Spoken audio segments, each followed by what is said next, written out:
Imagine a book written in no particular order with its sentences revealed at different times over 23 years, yet coming together in perfect harmony, forming a coherent whole without a single contradiction. Now imagine this book is also filled with numerical miracles. The word day appears 365 times, the word month appears 12 times, the word week appears 52 times.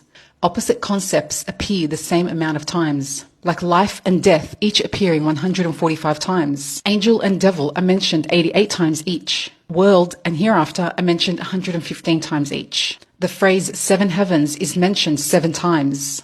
And sea and land are referenced 32 and 13 times respectively, matching the Earth's ratio of land to water at 71%. Now imagine the person who conveyed this book wasn't the author but the publisher, an illiterate man unable to read or write, who lived over 1400 years ago.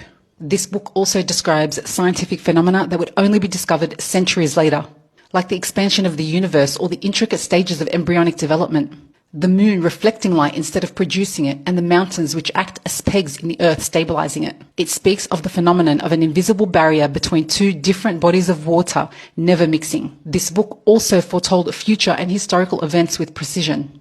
The preservation of Pharaoh's body as a sign for future generations, and the victory of the Romans over the Persians, predicted when the odds were overwhelmingly against them in Surat Ar-Rum. And perhaps the most astounding fact, this book has remained entirely unchanged, letter for letter, word for over 1400 years. Would you call this impossible, or would you recognize it as a miracle?